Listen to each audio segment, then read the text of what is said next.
Hello, everyone, and welcome to Magic in Media, the podcast brought to you by the Vibe Collective and me, Carly D, a manager and reader here at the Vibe Collective. This podcast blends magic with the current pop culture news and moments to show you that magic is all around us every day.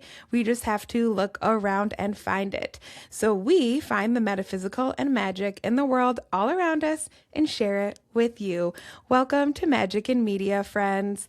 We are very happy to be diving into an array of topics today. I will just let you know up top, this is going to be a very Capricorn heavy episode. We are coming to really the end of Capricorn season. We have a Capricorn New Moon this weekend on Sunday, and that is actually going to be our first topic, is the Capricorn New Moon on Sunday. So let's just take a minute to talk about Capricorn as a sign. If you're not familiar with what Capricorn is generally known for, the first thing that always comes to mind for me is work. The Capricorns are the workers of the zodiac. Work, career, and purpose are very important to them, and they really are just hard workers, right? They are an earth sign, so they have an affinity or a connection to worldly or material things, even I would say worldly or material success, but we will talk a little bit more about that in our last topic of the day, which is about Capricorn as well. So to be honest, our first and third topics are Capricorn related heavily. Our middle topic is going to be about our Staud Zodiac Bags. We went through the first 6 in the Zodiac last week. We're going through the next 6 this week. So yeah, very Capricorn energy. And Capricorn energy in general too, I want to just kind of remind everyone that while it is very hardworking material, right, earthly things, we may feel a call to rest a little bit more in January, right? But in that, with the desire to rest and that work of the Capricorn kind of happening, maybe you felt already in this new year like you wanted to rest, but we need to keep pushing. We need to keep moving forward, right? This is that new year energy, new year, new me, resolutions, new habits, which are all great. But if you are feeling that slowdown in January, here I am to remind you that the year of the horse, the Chinese New Year, really starts in February or March. So don't be surprised if you are feeling still a little more chill, wanting to rest, wanting to hibernate. If you're somewhere in the world that you are experiencing winter, cold weather, and snow, it is very chemically normal for you to want to hibernate and be inside. So listen to yourself, honor your body, and know that there is space to honor that hardworking Capricorn while we are resting. But let's talk about the Capricorn New Moon. So what you can do this week to really connect to that Capricorn New Moon, which is on Sunday, January 18th, and that is to connect to the earth, to feel grounded. So when people say they feel grounded, that really means you feel safe, protected where you are. That's why it's very good to feel grounded, because we can operate from a very healthy space when we feel grounded, safe, and protected. So because Capricorn is an earth sign, use this time to ground yourself, connect to earth, feel safe, feel the foundation that you've built for yourself, and show gratitude for it, right? It might not be exactly how we want. There's a little bit of a perfectionist like air about Capricorn as well, but it is what we need, right? A strong foundation is what we need, even if it's not perfect. That is what I want you to focus on with this new moon. So this is a good career or purpose focused or goal manifestation kind of moon cycle. So think stability, routine, and even sacrifice to get what we want. That hard-working aspect of the zodiac, that sacrifice, doing a little more, doing what others won't, to achieve what we want. They are the most focused on work and being a hard worker. So let's channel that, right? Work on and focus on the things that mean a lot to you or that you want to really use as a goal or manifestation right now at the beginning of the year. So where I think we can kind of use this Capricorn energy and something we can do to really channel it this week, I'm saying, is working with crystals, right? Crystals come from the earth. Lots of you, if you're listening to this podcast, you probably already have some crystals lying around. And even if you don't, maybe now is a good time to learn more about them, connect to that grounding earth energy that they carry as we're going into this Capricorn new moon. So crystals like black moonstone are wonderful for a new moon because they hold a fresh start energy. And that really is the manifestation energy that a new moon has, right? A fresh start, a new cycle. I would say something that you can do this week as we prepare for that new moon on Sunday leading up to it is work with crystals in a way that works for you. So if you have crystals around your house already, maybe choose one or a few of them, connect with them, right? Meditate with them, be mindful of the ones you are choosing. And once you have those crystals, read about the traits they have and how they can help you. Crystals are really a touchstone or a visual reminder of your goals, as well as bringing in energy. Or maybe you take one of your specific goals and handpick a crystal that can help you achieve that goal. So let's say you wanted to focus on more self-love. That's your goal this year. And Capricorn New Moon, you want to bring that more into the earth, into the world. I would recommend using rose quartz, right? A pink stone or a green stone connects to your heart chakra. If you wanted to focus more on, let's say, building stability, career, financial stability, pyrite is a great stone for that. It is an actual square. It grows into a square. So when I think of foundation, 4 pillars, pyrite can be a very good crystal for that as well. So if there is a specific goal you have, do some research and choose a crystal that can work with that goal. Now, if it is a work-focused goal, even think about where we're putting the crystal, right? Put the crystal on your desk or carry it with you when you're at work, put it in your pocket or somewhere where it's on you. If it's a personal goal, carry it in your car or just in your purse, on your person. Again, as long as it's close and next to you, you're bringing in that crystal energy. But I also love the idea of keeping crystals in our cars because we all are in our cars all the time. And that's just a great place to kind of have crystals there when you have a moment to yourself to connect to that energy. So crystals come from the earth. Use them to connect to this earth sign for this new moon and your goals this year. Crystals bring energy, but like we said, they are this great visual reminder of what we are working on. So which crystals we use really do matter. So do your research or send us a message here at the Vibe Collective. I love to recommend crystals to people, but really, like I said, having them with you wherever that is where I feel the crystal magic happens. Crystals just want to be near you. They want to bring that energy to you. That's why we see lots of crystal jewelry, right? That's another great way to carry your intention with you or carry that goal reminder with you. If we're working on a career goal, then we have that bracelet on to remind us every time we look down what we're working for. Or if you're working towards a personal goal, if you wear certain rings on your hands, again, every day when you're looking down at your hands, when you're at work or using your phone, you're seeing that talisman, you're seeing that reminder of what we're manifesting or what we're working on. So, new moon in Capricorn on Sunday.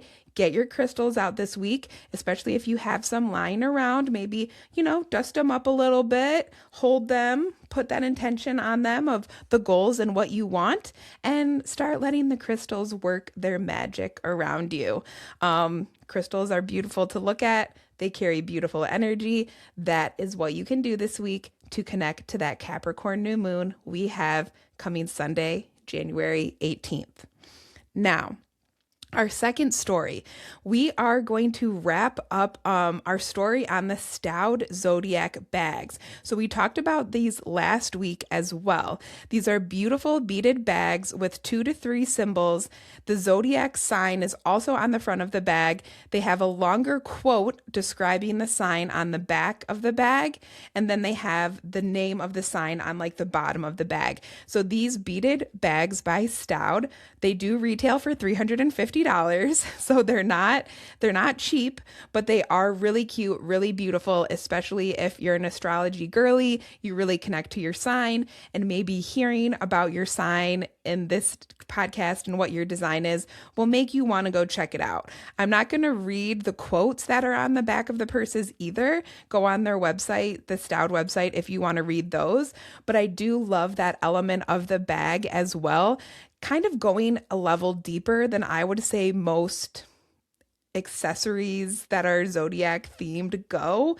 That's why we're covering this story. I think it's really interesting to see how designers or fashion houses like come to these conclusions when they're making zodiac bags. And zodiac bags have been trending forever. I feel like the trend does ebb and flow, but they're definitely in again right now. But honestly, every year I usually see some kind of bag designer or designer doing something with astrology.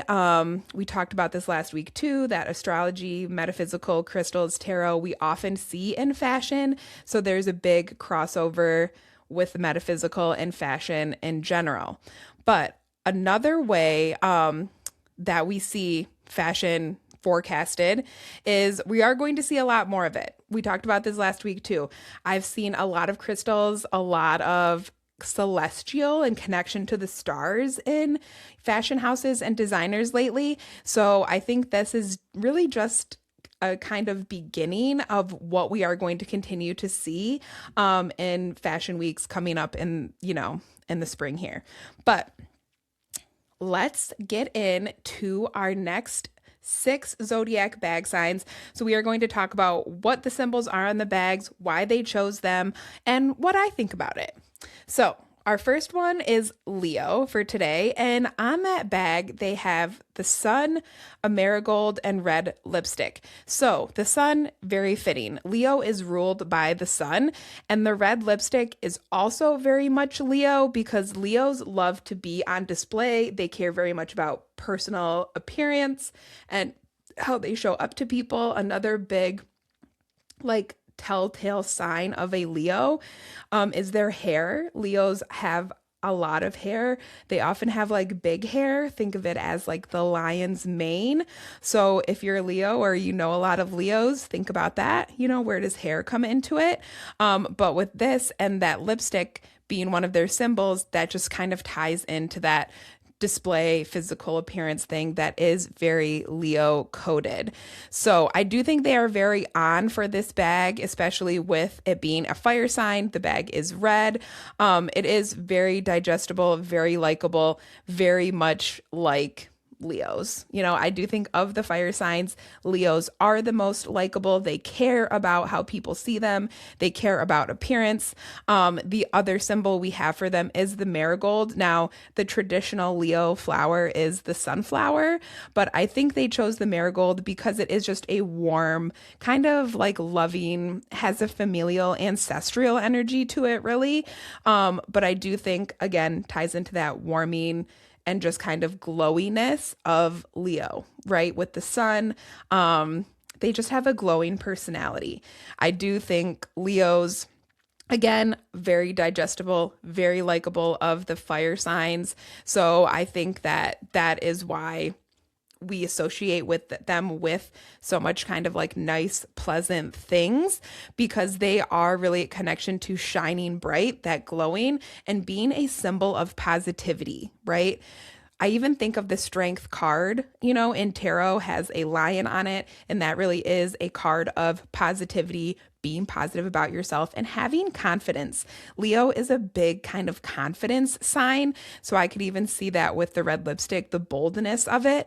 So this one was really good. I think they really did nail the Leo of it all in this. The only thing that was a little off or different, which isn't even bad, just different, is the marigold instead of the sunflower. Now, our second one this week is Scorpio. Scorpio had the grapefruit, the scorpion, and kind of what looked to me like waves, kind of like water on the side.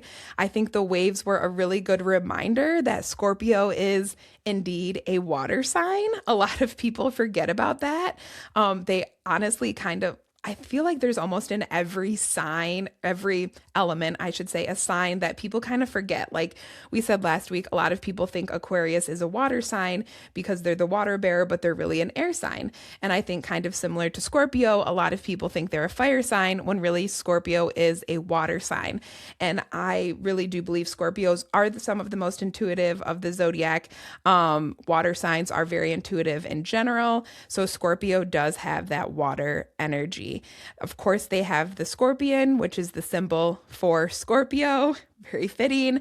And that grapefruit they have is very like biting and bold, punchy in flavor, but is very hard to peel, right? Has a tough exterior, but kind of like a juicy, not loved by everyone inside, and that kind of different than the Leos, right? Scorpio is not as digestible, I would say. A lot of Scorpios kind of have the reputation, I would say, for being sharp with their words even, and they have that scorpion's tail, right? There's kind of always this like the tail is coming, it's gonna get you, right?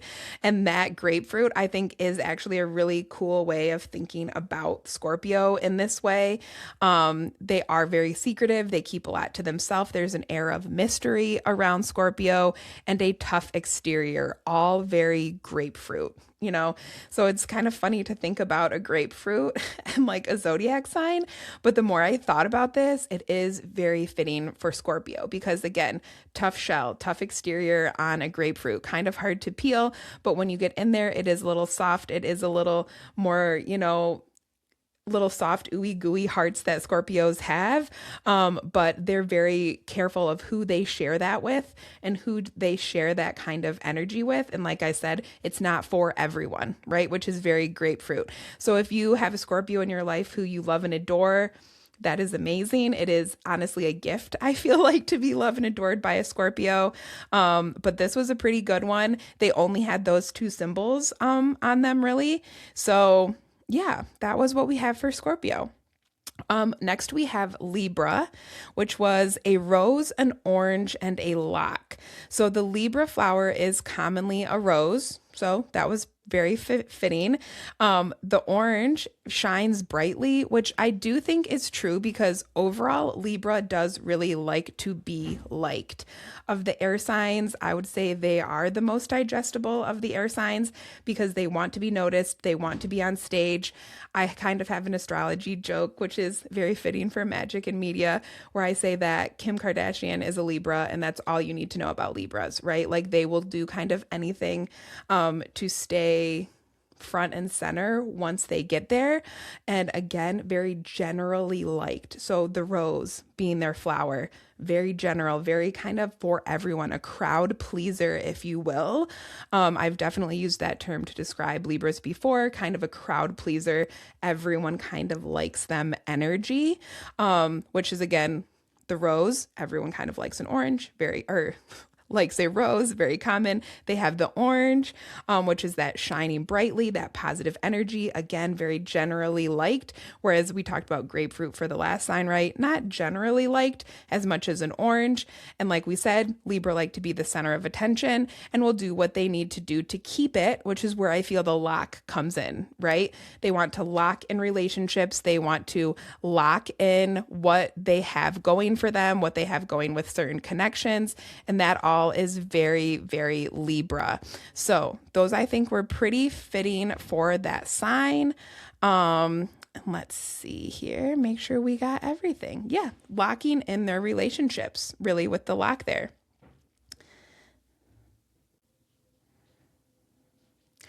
So for Cancer, we have dice, crab, and a little peach. So the dice are pretty random. Cancer are not really known for risk taking or taking chances. Actually, if anything, I would say they really play it safe. They have a focus on grounding, on home, on family, and I just don't really see where the dice come in for Cancer.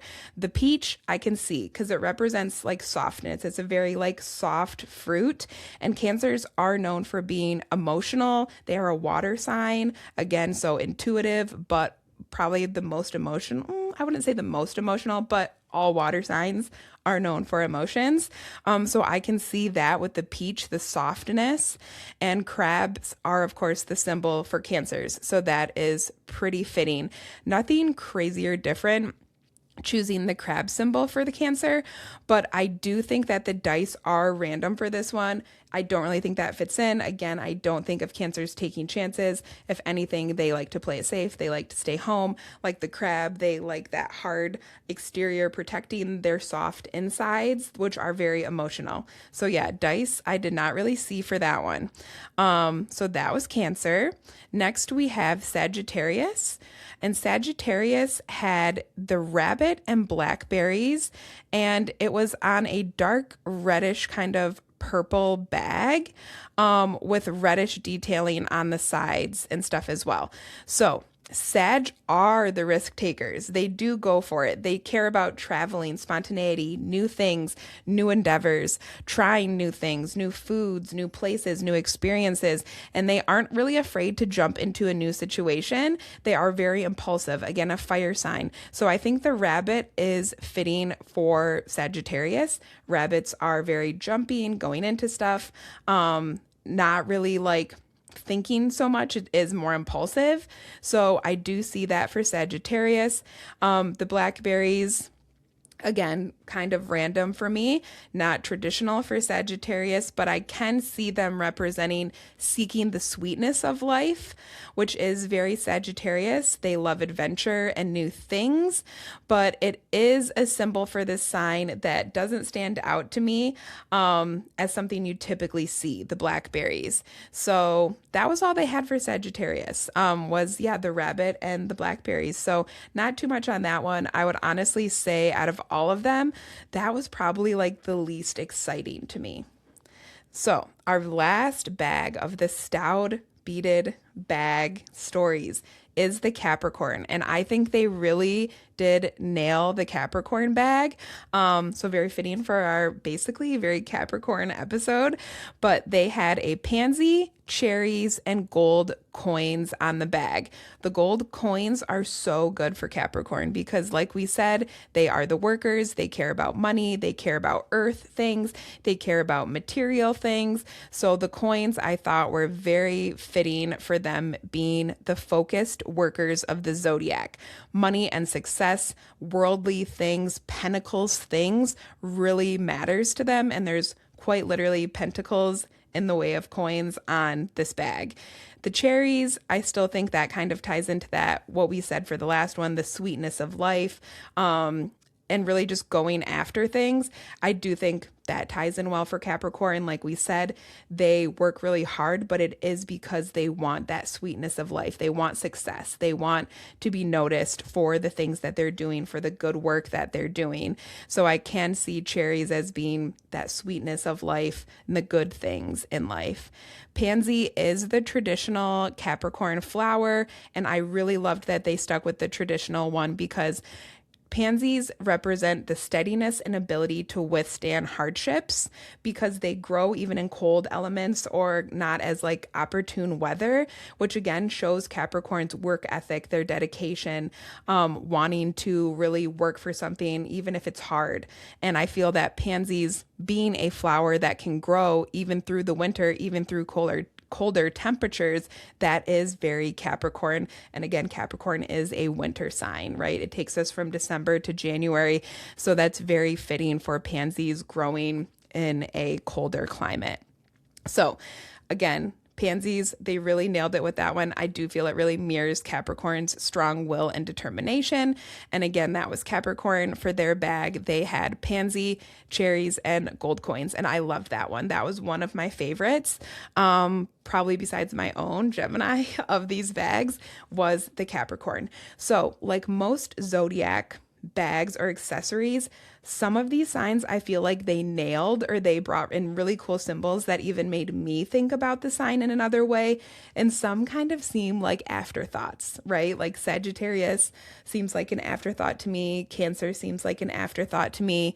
Like they were just kind of like, oh, well, we'll just do this, for that sign. So like I said, always with a zodiac thing, sometimes they really hit the nail on the head, and sometimes I feel like it's just kind of like whatever is left over they'll put for that sign. But we are going to see a lot more fashion and magic in media, I feel, as the year progresses, because we will have a lot more fashion coming in. And I do think it's going to be magic inspired. So thank you for listening to our first kind of fashion story of the year with the Staud Zodiac Bags. So that was very, very fun for me to go through all those bags, break down those symbols, and share them with all of you. Now, our last topic of the day is, again, Capricorn related. Because this is a very Capricorn episode. And we are going to talk about Capricorn's tarot card. And we're talking about that because Capricorn season is ending, right? We're going into Aquarius season next week, which we will talk more about next week. But as we are ending and rounding out Capricorn season with this Capricorn New Moon coming on Sunday, let's talk about its own tarot card. So every zodiac sign has a tarot card attached to it. And for Capricorn, the card is the Devil. So we are going to break that down and really why the Devil card is misunderstood in tarot. A lot of the time as a tarot reader, of course, whenever you see death or the devil show up in a reading, the seeker or person getting a reading often will gasp because it is a little bit like, what is that? What are we seeing here?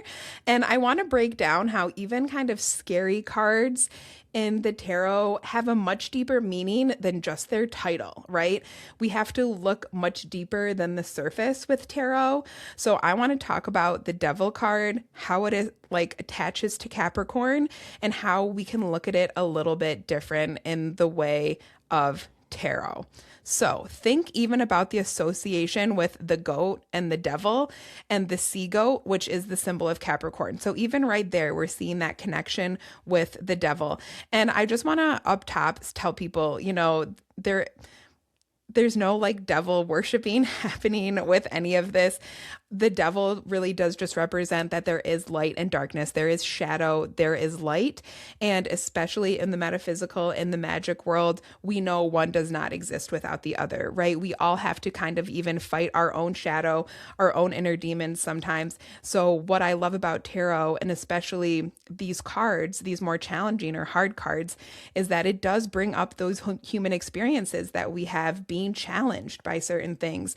And that's what the devil really is. It is a challenge card in the tarot, but a challenge card in the tarot is always a chance to grow. So we are going to talk about how when you see the devil, it really is a chance to grow. It's a bit of a warning for you.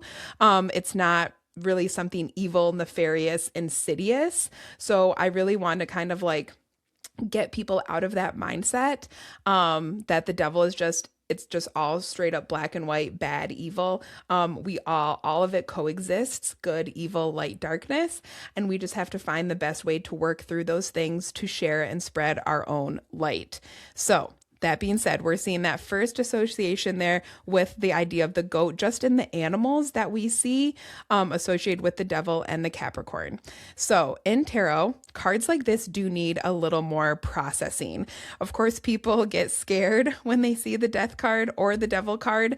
Those are just cards that, again, represent our human experience. Every card in the tarot is representing a human experience. So those are not literal things. When you see the devil or death, it does not literally mean those things are around you or coming to you. We have to remember it doesn't show up just to scare us like that, right? It's there to teach us a lesson. Now, leaning into what the devil really means, especially in the energy of tarot, I would say the devil, we have to remember, doesn't show up in the Garden of Eden like a scraggly little gremlin troll, right? It comes as a charming snake offering something that you want. So a lot of the time when the devil is in a reading, it's more so of what is not as it seems. Where is someone or something selling you a promise that they can't keep, right? Go back to that original story of where we really see the devil first, that Bible story of the Garden of Eden and the snake offering the apple to Eve, right?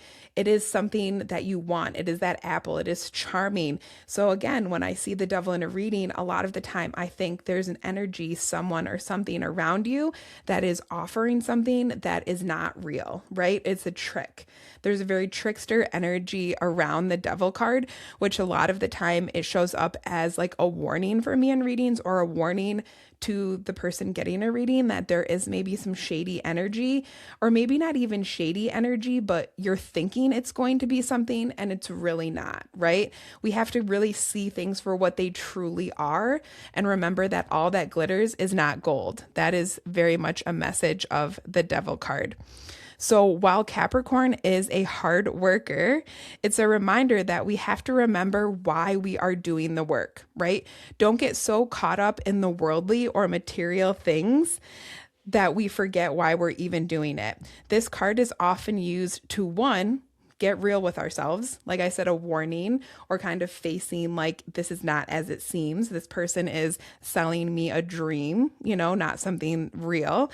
And two, it can create a better, more harmonious balance for ourselves when we face those things or we face those truths. So lots believe that it can point to a toxic relationship, because when we have a lot of material things, again, Capricorn is an earth sign, we can kind of have like a toxic relationship with material things. So that's even one way of looking at the devil card, right? What relationships are really serving us right now? What relationships are maybe trying to, like we said, make promises that they can't keep? We have to really get real with ourselves, I feel, when we see a card like that with the devil, and see where can I make changes where there is more balance that I'm creating for myself. So be very mindful as we are kind of wrapping up Capricorn season of why we're doing what we're doing. Right? That's kind of my takeaway with the devil card, is what is real around us, right? What is real around us, what's actually happening, and what is kind of like fantasy wishes or unfulfilled promises that are floating around, whether that be from ourselves or from people around us. Do that kind of check in when we see that devil card of what's real, what's reality, and what am I like, because again, it connects to our worldly things, our material stuff. We can't fall into like toxic relationships with people, or a toxic relationship with our material things, our money, our physical world. And I feel the devil card really represents both of those, right? A toxic relationship with material things, and maybe even toxic relationships with people who are making promises they can't keep, or just kind of lying to us, right? To keep us around, very much like the origin story of the devil. So that is my quick kind of breakdown of a different way of looking at the devil card in the tarot than just kind of something scary and ominous, right? Think of the devil as that warning, as that check-in of what is not as it seems, right? Again, that all that glitters is not gold. Where are we pulling the wool over our eyes? Where are we choosing to ignore or not see what is really there, right? That is the devil. Not be scared. The devil is here, ominous, bad things. It is that check-in of what am I accepting versus what is real, right? So that is our little mini breakdown there on the devil tarot card. But if that speaks to you and you think it's kind of interesting that each sign has a tarot card, maybe we'll break down some more of them. But I love connecting where we see these common threads, right? But I also love dissecting and breaking down those more scary or like, yeah, it's just scary tarot cards to explain to people that there is light even in those dark cards, even in the darkness. That's a huge thing. We really learn in tarot. Light does not exist without shadow. They need each other. And we just need to find ways to work through the harder shadow times that don't dim our light so much. So never be scared when you see a scary card in the tarot. Just know that it is asking you to look a little deeper, and to probably create better balance for yourself. So that is what we have for our very Capricorn packed magic and media episode. We will be back next week with the start of Aquarius season, with some new topics and fun stuff to talk about. So have a great week, Vibe Collective. As always, if you are looking for a personalized reading, contact us. Check out our website. We are always here to answer your questions. And as always, find the magic in your own life. I will see you next week.